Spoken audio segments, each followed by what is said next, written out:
myths, fears, and early perceptions. From the earliest days of human civilization, societies struggled to understand people born with differences. Before science could explain genetic variations, communities often turned to myths, superstition, and religion to make sense of what they saw. Individuals who today would be recognized as having Down syndrome were sometimes seen as divine messengers, other times as cursed beings. In ancient Mesopotamia and Egypt, physical differences were often linked to omens, either good or bad, depending on how rulers or priests interpreted them. Some ancient records suggest that children with unusual features were quietly excluded, abandoned, or even revered as symbols of otherworldly power. It all depended on cultural beliefs and survival pressures. During the era of the ancient Greeks and Romans, physical perfection was idolized, and deformities or disabilities were often seen as signs of weakness. While philosophers like Aristotle argued that the state should not support infants deemed imperfect, there were rare accounts of families who chose to raise such children, treating them with compassion despite social disapproval. In rural communities, far from the political centers, families often kept children with disabilities within the home, quietly nurturing them while avoiding public shame.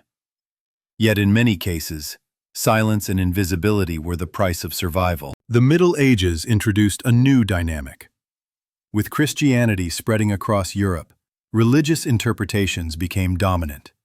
Some church leaders saw children with disabilities as innocents, untouched by sin and therefore closer to God. Others, however, considered them products of demonic influence or punishment for their parents' sins. This contradictory view meant that treatment varied drastically. In some monasteries, children with disabilities were cared for with remarkable tenderness, while in other regions they were abandoned at the gates of towns or left to die in forests. The lack of medical understanding left most families torn between love, fear, and societal pressure. Historical art and literature also reveal glimpses of how these individuals lived. Medieval manuscripts occasionally depict people with features resembling Down syndrome, often shown as part of religious parables or satirical illustrations. These images suggest that while they existed in society, they were rarely acknowledged as fully human participants in cultural life. Instead, they were turned into symbols, representations of moral lessons rather than people with identities of their own. Real stories also survive through folklore. In parts of Northern Europe, children with unusual features were sometimes called changelings, thought to have been swapped by fairies or spirits. These myths both protected and endangered them. Some parents cherished the belief that their child was touched by magic, while others sought to rid themselves of what they considered a supernatural burden. It was a precarious existence, where the line between protection and persecution was paper-thin. Despite the harsh realities, not all was grim. In certain small communities, people with visible differences were accepted as part of the social fabric, contributing to household and farm work in simple ways. Their lives were limited, but not always tragic. These examples remind us that even in an age of fear and ignorance, love and resilience found a place. Families often quietly resisted cultural norms, choosing care over cruelty. As Episode 1 closes, it's clear that the treatment of people with Down syndrome in ancient and medieval times was shaped less by who they were and more by the beliefs of the societies around them. They lived in the shadows of superstition, sometimes cherished, sometimes condemned, but always misunderstood. This fragile balance between fear, faith, and family survival set the stage for the more systematic approaches that would emerge in later centuries. 2. Science awakens, beliefs shift. The Renaissance marked a profound turning point in European thought. As art, philosophy, and science flourished, humanity began to look at the world, and at itself, through a more analytical lens. Yet for people with Down syndrome, life remained a struggle between superstition, religion, and the earliest sparks of scientific curiosity. While the age of exploration and reason promised new understandings, compassion and acceptance were still rare luxuries. In the 15th and 16th centuries, artists like Leonardo da Vinci and Michelangelo were fascinated by the human body. Their anatomical sketches, though not directly depicting individuals with Down syndrome, paved the way for deeper interest in human variation. Medicine slowly began to move away from purely spiritual explanations and toward observation. Still, disabilities were often described in terms of monstrous births, a term used to label any infant born with features considered abnormal. These children were sometimes displayed as curiosities, paraded in courts or fairs, as if their existence was evidence of divine mystery or cosmic warning. Religious interpretations also persisted. In Catholic regions, children with developmental differences were occasionally seen as innocents blessed by God, reinforcing the notion that they should be cared for within church-run institutions. In contrast, in areas influenced by strict Protestantism, some parents were told that their child's condition was proof of hidden sin. This moral weight placed an unbearable burden on families, who often faced both stigma and financial hardship. By the 17th century, the Enlightenment was stirring. Thinkers like John Locke and René Descartes pushed for reason and rational explanation. Medicine, too, began to transform. Physicians started recording detailed descriptions of physical differences, though they lacked the genetic knowledge to understand conditions like Down syndrome. Instead, such children were grouped under broad terms like idiocy or feeble-mindedness, reflecting a mixture of medical ignorance and social judgment. These labels would haunt the disabled community for centuries. One of the most striking aspects of this era was the emergence of cabinets of curiosities. Wealthy collectors displayed preserved specimens of unusual animals, plants, and sometimes even human remains. While disturbing by modern standards, these collections reflected the Renaissance hunger for knowledge. They also reinforced the idea that people with distinctive features were objects of study, not individuals with lives and dignity. In some cases, infants with visible disabilities were dissected and documented in medical texts, turning private suffering into public spectacle. Still, there were glimmers of humanity. Historical records reveal families who resisted societal pressure, choosing to raise children with disabilities at home. In rural areas, where survival depended on every pair of hands, individuals with Down syndrome often contributed in small but meaningful ways, tending animals, weaving, or assisting with simple household chores. These stories rarely made it into the official records, but they remind us that life was not always defined by cruelty. A fascinating example comes from Spain, where a handful of 16th-century paintings depict children with facial features resembling Down syndrome. These portraits, though rare, suggest that such children existed within noble households and may have been valued, at least within family circles. While they were likely not celebrated publicly, their very presence in art challenges the idea that people with Down syndrome were completely hidden from society. By the 18th century, the Enlightenment ideals of progress and rationality promised a new approach to understanding disability. Yet the same ideals also carried danger. As governments began to systematize education and categorize citizens, individuals with intellectual disabilities were increasingly placed in special institutions. Though intended to provide care, these institutions often reinforced separation rather than inclusion. The seeds of both modern medicine and modern exclusion were being sown. As Episode 2 closes, we see a world in transition. The Renaissance and Enlightenment shifted humanity's gaze from superstition to science, but for people with Down syndrome, this shift brought mixed results. They were studied more, described more, and sometimes even depicted in art, but rarely understood. Their humanity remained overshadowed by curiosity, morality, and the relentless search for order in a changing world. 3. The birth of a medical identity. The 19th century marked a turning point in how society perceived people with intellectual disabilities. For the first time in history, doctors began to classify and describe these conditions with scientific language. Among the many attempts to categorize human difference, one discovery stood out: the recognition of what we now call Down syndrome. In 1866, an English physician named John Langdon Down published his landmark paper, Observations on an Ethnic Classification of Idiots. In it, he described a group of patients with distinct facial features, stocky builds, and developmental delays. He noticed their shared traits and set them apart from other individuals with intellectual disabilities. However, he made a critical mistake. He associated them with the Mongolian race, believing their features resembled people from Asia.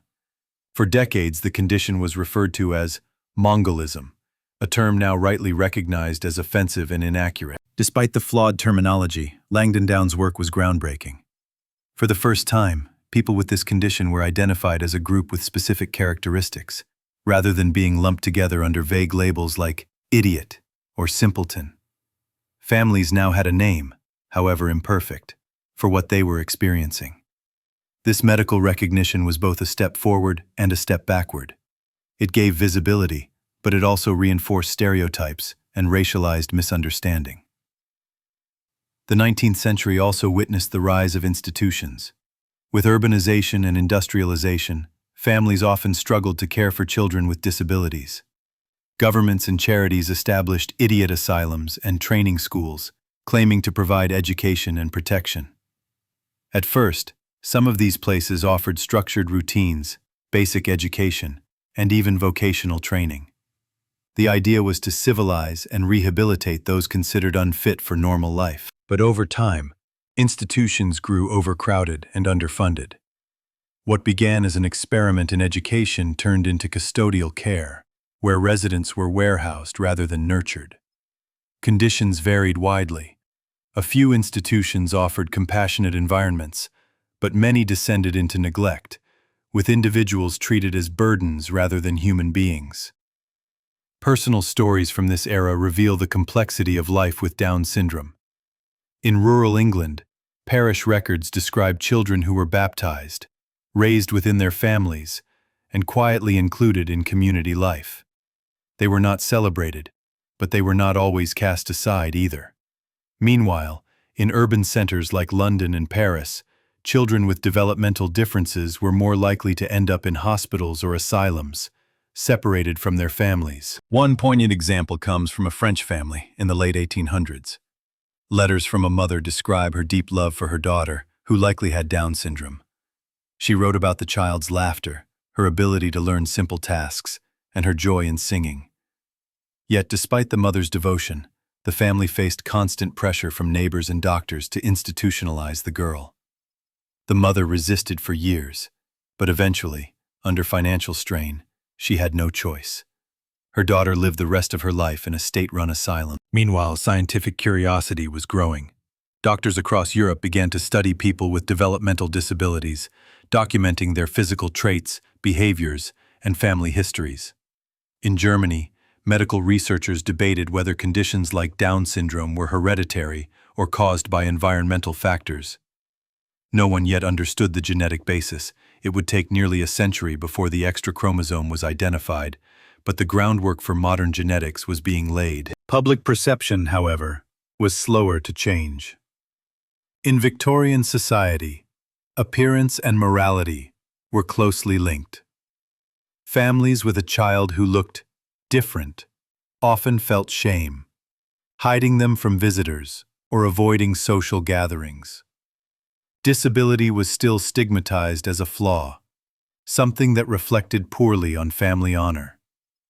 Yet paradoxically, within the privacy of the home, many families displayed remarkable love and care. Quiet acts of devotion often went unnoticed by history, but they reveal the resilience of human compassion in an age of rigid social norms. As Episode 3 draws to a close, the story of Down syndrome in the 19th century is one of contradiction. Science finally gave the condition a name, yet that name carried harmful stereotypes. Institutions promised education, but often delivered confinement. Families struggled between love and societal pressure. And while John Langdon Down's observations began a new chapter in medical history, true understanding remained far beyond reach. 4. Shadows of eugenics and asylums. The 20th century opened with both hope and dread for people with Down syndrome. On one hand, advances in medicine and psychology promised new insights into human development. On the other, dark ideologies of eugenics spread across Europe and America, threatening the very survival of those considered unfit. This was a century of extremes, scientific progress intertwined with profound cruelty. At the dawn of the century, institutions dominated the landscape of care. Across Europe and North America, vast asylums housed thousands of individuals with intellectual disabilities. These places were often established with good intentions, providing shelter, food, and protection to families unable to cope. Yet as populations grew, institutions became overcrowded, understaffed, and underfunded. Residents were subjected to rigid routines, stripped of individuality, and confined to lives of monotony. The dream of rehabilitation had largely given way to warehousing. The rise of eugenics in the early 1900s cast an even darker shadow. Influenced by Charles Darwin's theories of evolution, some scientists and policymakers twisted the concept of natural selection into a justification for controlling human reproduction. People with intellectual disabilities, including those with Down syndrome, were labeled as threats to the purity and strength of society. Laws were passed in the United States, Canada, Sweden, and other countries, authorizing the forced sterilization of individuals deemed feeble-minded. Thousands of men and women with Down syndrome were sterilized without consent, their right to have families stripped away. The horrors reached their peak under Nazi Germany. In the 1930s and 1940s, the regime launched the T4 program, a systematic campaign to eliminate people with disabilities. Children and adults with Down syndrome were among the first targeted, murdered in hospitals and institutions under the guise of mercy killings. They were seen as lives unworthy of living. This genocide left scars that history can never erase, a chilling reminder of how prejudice and pseudoscience can combine to justify unspeakable acts. Yet even outside Nazi Germany, life was often harsh. In Britain, the United States, and much of Europe, families were advised by doctors to place children with Down syndrome into care homes. Many parents were told that their child would never walk, talk, or recognize them, and that institutionalization was the most humane choice. This advice led to generations of children growing up separated from their families, their potential stifled before it could unfold. Still, glimmers of humanity persisted. In the 1920s and 1930s, pioneers in special education began experimenting with teaching children with intellectual disabilities. Teachers like Edouard Seguin and Maria Montessori believed that with patience and the right methods, children once dismissed as unteachable could learn skills and gain independence. Though progress was slow, these efforts planted the seeds of later reforms. Real stories from the early 20th century reveal both heartbreak and resilience. In the United States, one mother wrote of her son with Down syndrome who had been institutionalized at age 3. When she visited years later, she found him sitting silently in a bare room, rocking back and forth. He did not recognize her. Her grief echoed the pain of countless families who trusted the system, only to discover neglect. Yet in other places, there were small victories. Stories of children taught to sew, to cook, or to play music, finding joy in environments where at least a few caregivers believed in them. By the mid-20th century, the tide began to turn.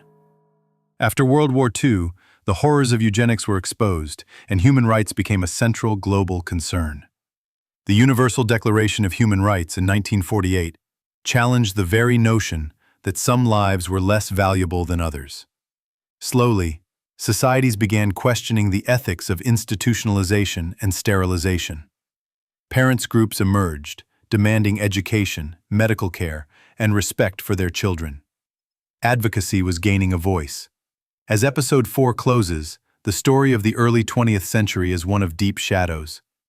People with Down syndrome endured sterilization, segregation, and even extermination. Yet amid the cruelty, sparks of resistance and compassion survived. These sparks would ignite a revolution in the decades to come, as families, educators, and activists fought to reclaim dignity and rights for people too long silenced.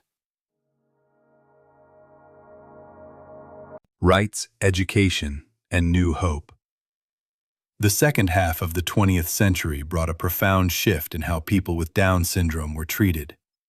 After centuries of neglect and cruelty, the world began to awaken to the idea that every human life had value. Driven by social change, medical advances, and relentless advocacy from parents, this was the era when doors once locked finally began to open. In the 1950s and 1960s, attitudes toward disability began to evolve. Across Europe and America, parents' movements grew stronger, challenging the belief that institutionalization was the only option. Mothers and fathers who once suffered in silence now formed associations, wrote letters to politicians, and demanded schools and healthcare for their children. Their voices broke through cultural barriers, shifting the conversation from pity to rights. Education became a central battleground. For generations, children with Down syndrome had been excluded from schools, deemed uneducable. But pioneering teachers proved otherwise. In Denmark and Sweden, early experiments with inclusive education showed that with patience, children with Down syndrome could learn to read, write, and participate in classrooms. In the United States, the landmark Education for All Handicapped Children Act of 1975 guaranteed that children with disabilities had the right to public education. For the first time, legal recognition affirmed what parents already knew. Their children could learn and thrive when given the chance. Medical care also improved. In earlier decades, many children with Down syndrome did not survive infancy due to heart defects and other health complications. But by the late 20th century, advances in pediatric surgery and better health care dramatically increased life expectancy. What had once been considered a childhood condition was now becoming a lifelong journey. Families could dream not only of their children's survival, but of their futures. Real stories from this period reveal the impact of these changes. In the United States, the Kennedy family, through Eunice Kennedy Shriver, founded the Special Olympics in 1968, creating opportunities for athletes with intellectual disabilities to showcase their skills on a global stage. Athletes with Down syndrome competed with pride, proving their strength, joy, and determination to millions of viewers worldwide. These events changed public perception, showing ability instead of limitation. Another powerful story comes from Britain in the 1970s, where a group of parents defied medical advice and insisted on raising their children with Down syndrome at home. They founded support groups, organized local activities, and helped each other navigate the challenges of healthcare and education. Their grassroots efforts grew into national organizations, laying the foundation for today's advocacy movements. Popular culture also began to shift. In films, television, and books, people with Down syndrome slowly emerged from the margins. While early portrayals were often simplistic or sentimental, they nonetheless challenged audiences to see individuals rather than stereotypes. This visibility encouraged more families to speak openly, breaking the cycle of shame and secrecy that had dominated earlier eras. By the 1980s and 1990s, deinstitutionalization became a global movement. Governments closed large asylums, moving residents into group homes or community-based programs. The philosophy shifted from isolation to inclusion, although not without challenges, such as underfunded programs and uneven support. This transition marked a radical departure from the bleak past of confinement. Legal frameworks reinforced this progress. In the United States, the Americans with Disabilities Act of 1990 outlawed discrimination and guaranteed equal access in education, employment, and public spaces. Similar laws emerged across Europe and other parts of the world. People with Down syndrome now had a legal claim to the rights denied to them for centuries. As Episode 5 comes to a close, the story is one of transformation. From shadows of neglect, the late 20th century brought light, education, healthcare, advocacy, and inclusion. Families refused to accept invisibility, activists demanded recognition, and society, slowly but surely, began to understand that people with Down syndrome were not burdens, but citizens, students, athletes, and beloved family members. The stage was now set for the modern era, where challenges remain but possibilities continue to grow. From survival to celebration. The 21st century has brought a new chapter in the history of Down syndrome, one defined less by survival and more by inclusion, empowerment, and celebration. What was once hidden in shadows is now increasingly visible in classrooms, workplaces, and public life. Yet even as progress accelerates, challenges remain. The story is still being written. Today, medical science has transformed the outlook for people with Down syndrome.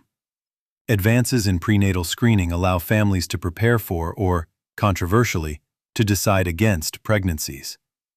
Improved cardiac care, physical therapies, and educational support have extended life expectancy from just a handful of years in the early 1900s to around 60 years or more in many developed countries today. For the first time in history, adults with Down syndrome are living full lives, working, marrying, and contributing to their communities. Education has also expanded opportunities. In many countries, children with Down syndrome now attend mainstream schools with individualized support, learning alongside their peers. Inclusive classrooms not only benefit these children, but also reshape how society views difference. Students learn compassion, patience, and the value of diversity. Though challenges remain, such as inconsistent funding and access, education is no longer a closed door. Representation in media has played a powerful role in breaking stereotypes. Actors with Down syndrome have appeared in television shows, films, and even modeling campaigns. Figures like Madeline Stewart, an Australian model, and Chris Nickick, the first Ironman triathlete with Down syndrome, have inspired millions.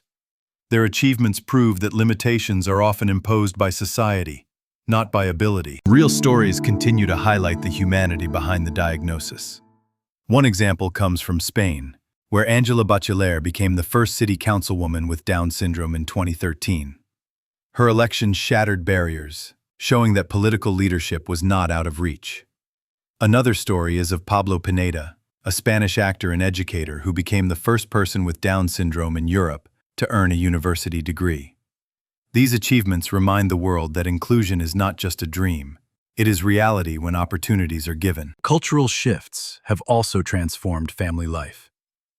In the past, many parents were told to hide or institutionalize their children. Today, social networks, advocacy groups, and global awareness campaigns empower families to celebrate their children's identities. World Down Syndrome Day, observed every March 21st, unites millions across the globe in honoring individuals with the condition. Brightly mismatched socks, symbols of difference, have become emblems of pride and solidarity. Still, modern times bring new dilemmas. Workplace inclusion is another frontier. While some individuals with Down syndrome have found employment in offices, retail, or arts, many still face barriers to meaningful work. Programs that promote supported employment and vocational training are expanding, but progress is uneven. True equality requires not just laws but cultural shifts in how ability is defined. As episode 6 closes, the story comes full circle. From ancient myths to modern rights, people with Down syndrome have traveled a long and difficult road. They were once feared, hidden, or even destroyed. Today they are increasingly visible, celebrated, and embraced. Yet the journey is not over. The measure of progress will be whether societies worldwide not only accept difference, but also recognize it as essential to the human story. The history of Down syndrome is not just about medical discovery or social policy. It is a story about humanity, about fear and prejudice, but also resilience, love, and the triumph of dignity. To look back is to see how far we have come, To look forward is to ask how much more we can do to ensure that every person, regardless of chromosome count, can live a life not only of survival but of celebration.